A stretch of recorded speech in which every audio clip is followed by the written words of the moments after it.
What's going on, guys? Today I want to get rolling with swing trading versus day trading and which is more profitable in 2019. And stick around. I'm going to give you four solid points that are great that should help you out. My name is Roman. I'm with Make Me Trade, and hit the subscribe button below. I'm going to be dropping so many different videos, so much value for you, and hopefully you get all this free content and get more and more profitable every single day. And that's the goal here. Help each other out. So with that being said, the biggest debate right now among traders is what is better, day trading or swing trading? And so if you're asking yourself this, it's a really great start, and I think it's an excellent question, especially if you're starting out right now and you're dabbling in this world and you want to know, is day trading for me, is swing trading for me? So with that being said, I have four different points that I'm going to go over. I'm going to break down each one of them that I think are very important, take into consideration, and points that um, I wish I knew before I kind of started messing around with both worlds. And so hopefully that will get you on the right track. And so the first one that I'm going to go over is, so let me get the drawing board out here. The first one is commission, right? We got commish. So the biggest thing that a lot of day traders, if you're going to go on YouTube and you're going to listen to all these experts, and they're obviously going to give you a lot of great value, but one thing that they don't really mention too often is the fees. So the number one thing is, I pulled up this website, stockbrokersrighthere.com. You could pull this up, Google it. But if you look at all the fees here, so the way they break it down is they're either going to charge you a flat fee, like Ali Invest, they'll charge you $5 to open and close a trade. So that's going to be $10 round trip. And if you look at Interactive Brokers, they don't necessarily do a flat fee. They'll charge you based off of 5 cents. Well, they'll charge you that amount per how much your total cost is going to be per share. So if you got $100 share, then they're going to charge you that much per share. So then you kind of do the math on that and see what platform is better for you. But anyways, so I feel like this is the number one thing to consider over everything else, is because when you're day trading, you're going in and out of positions. Sometimes you're going to be day trading 15-minute, 30-minute positions. Some day traders who are volatility based seasonal traders, whenever there's big volatility in October, or whenever there's big political news, the Federal Reserve talking about interest rates, those guys are getting in and out of trades quickly, maybe 30 seconds to a minute. And so you got to consider those guys could be doing 10 to 20 different trades a day. And so if you got 10 trades that you're going to do, that's $50 just to open each trade and then close them. That's going to be another $50. So that's $100 that you have to, on top of everything else, you have to consider. And so a lot of day traders don't realize, like, I have some friends where they were doing so much day trading that at the end of the year it came out to I had a buddy who looked at his account and couldn't believe it was $50,000 of commission. And so you got to consider that. And he was on TD Ameritrade, which is crazy. And the reason why he stuck with them is because he got used to their platform, and they have one of the best day trading platforms where you could get in and out. They give you hotkeys, which a lot of these guys do as well, but they have a really good setup. But anyways, I'm not really promoting them. But with TD Ameritrade, it's $7 for a stock trade flat fee, and then sometimes they'll be charging per share. So you got to consider all these things. You got to factor all this stuff in. So when you're a day trader, you have to factor all this stuff. Now, when you're a swing trader, so day traders, right, versus swing traders. So for day trading, I'm going to give it an X. So swing trading, right, I'll give it a nice check, because swing trading, not only are you not getting in and out of trades every 5-10 minutes, you have these trades where you could get in, and I'm going to pull up, I'll pull up Dow Jones, or let me pull up Facebook here real quick. So you could get into Facebook, right? You see a nice gap, and then you get into Facebook, and you're just going to put a stop loss.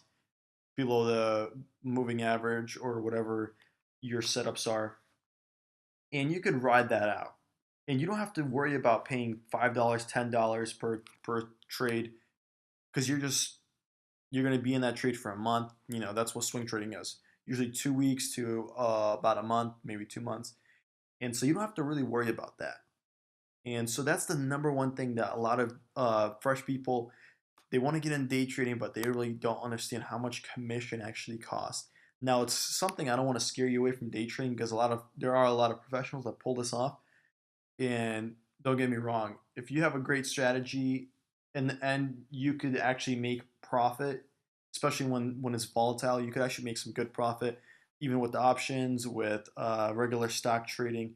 But you just have to consider all of these commission fees. So next, the number one, the second biggest thing I would say is liquidity. So you got liquidity. So what does that mean, liquidity? So if you don't know what liquidity is, it's pretty much what's the demand? So what's the demand? So for instance, if I'm going to trade Facebook here, I could easily get in and out of Facebook, Apple, all these popular stocks, right? Because there's always going to be buyers and sellers. Now, a lot of day traders, what they want to do is they want to get into these small cap stocks like this guy right here. So the market cap is very little, and they'll look at the share flow, they'll look at all this good information here. Now the problem is sometimes there's not enough people that want to get in a trade, right? So when you're holding a trade and you want to get out of it really quickly, you got to consider that's high liquidity. That means that there's a lot of demand coming into that to that stock as well. There's going to be a nice balance.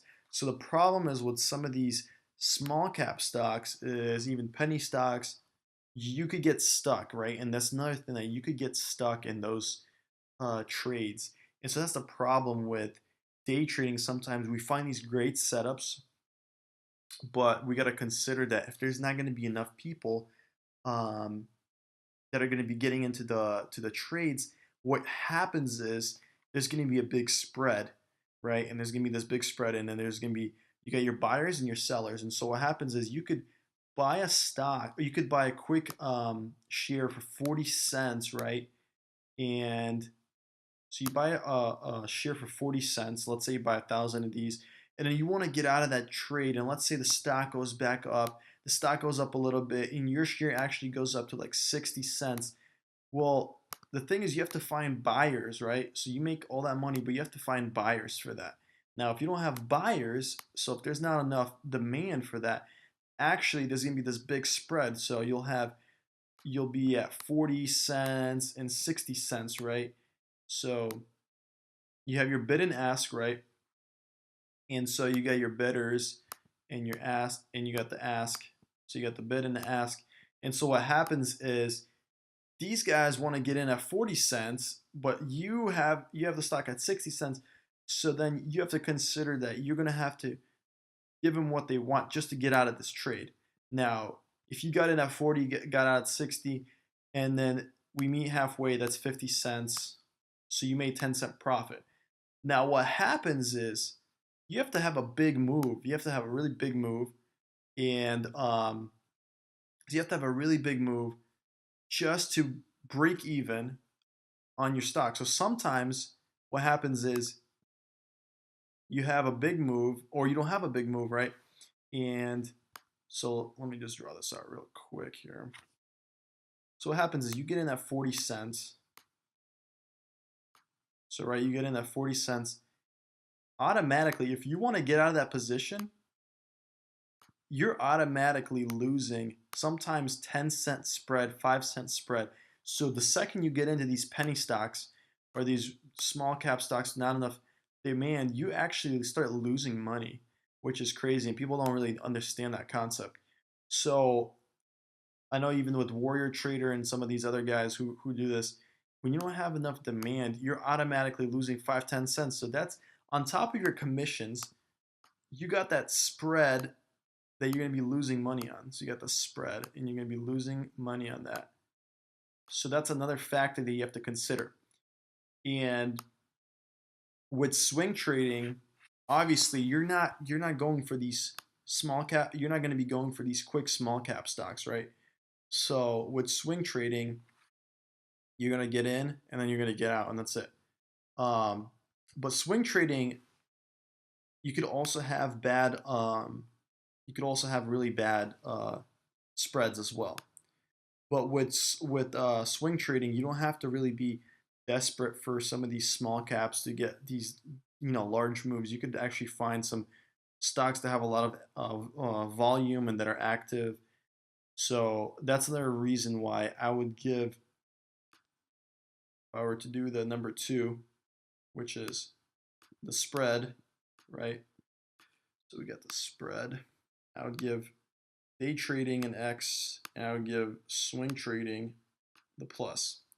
Okay, so now that we're done with that,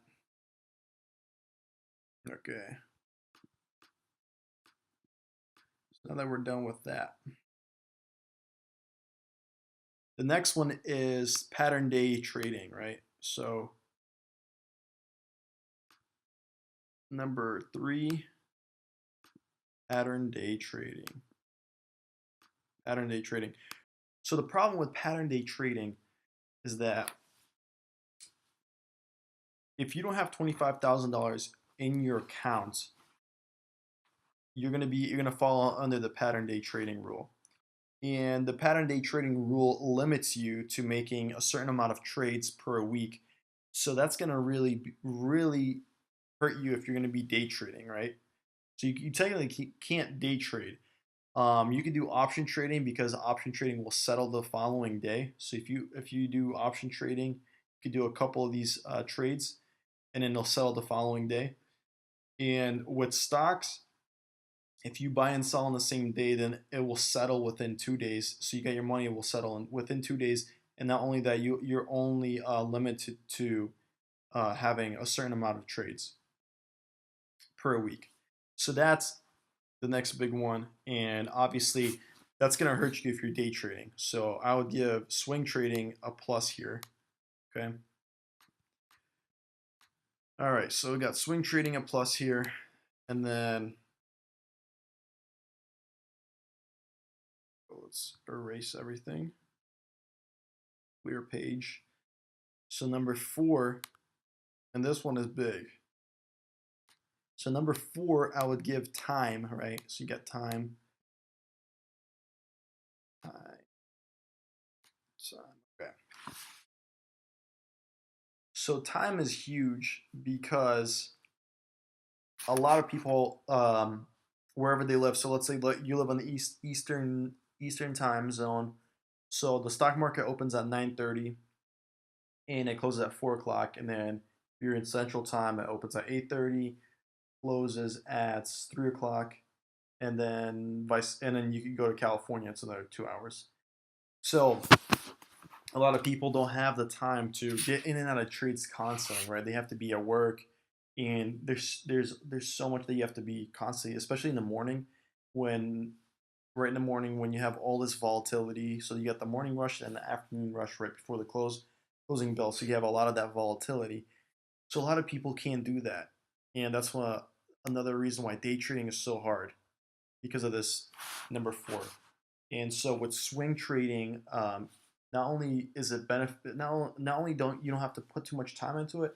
You come home at night, you follow your trades, you follow your whatever setups you're looking for. You do your scanning. The following morning, you set all your setups on Thinkorswim or your other platforms, and then you're good to go. And then you just open your trade, and then you set all your stop losses and everything else, and you're good to go. So that's another reason why I think swing trading is a lot better than day trading. And so if you got all these different points that I went through, commission, liquidity, pattern day trading, and then time, I would say I would give swing trading a check for all of those, and day trading I would give it a pass because when you're starting out, you have to have as much things on your side as possible. Obviously, when you get a lot better and you don't have the 9 to 5 that you're doing, you can just strictly focus on day trading. You can strictly focus on whatever your setups are. It's a lot harder when you're doing all that when you have a job. Now, when you're swing trading, obviously a lot of people get frustrated because they think that since they have smaller accounts, they have to do day trading, right? Well, that's not really the case. With swing trading, if you could pull in a decent amount, even on the margin account, you have $6,000 off 3,000, you could still pull in really great percentages per week, and you don't have to, that's gonna balance out. You have a couple of great trades, and that's actually gonna balance out with day trading because day trading not only you have so many different trades, but you have all that commission. And so at the end of the day, swing traders don't really have to worry too much about commission. Day traders do. So in the end, you're kind of defeating yourself if you really think that day trading is gonna grow your account faster than swing trading. And so that's what I would tell you that you have to kind of consider when you're dabbling between day trading and swing trading. And for me personally, I wanted to do day trading, but then I found out all these things, and it was a lot easier for me to grow my account with swing trading, and that's the best decision for me. And I think overall, if you want to dabble into both worlds, go for it. But I think swing trading for these reasons is a lot beneficial. And when I'm trading and it's really hard to make money in the stock market, especially at first. But you have to have all these different advantages, and not only do you have to have all the setups and everything, yet your mind has to be clear. So when you have day trading, you have a job, you can't really focus on day trading too much because you have that job as well. So when you're starting out, I would definitely consider swing trading before you start doing day trading. And so hopefully these four tips or four points are something that you consider.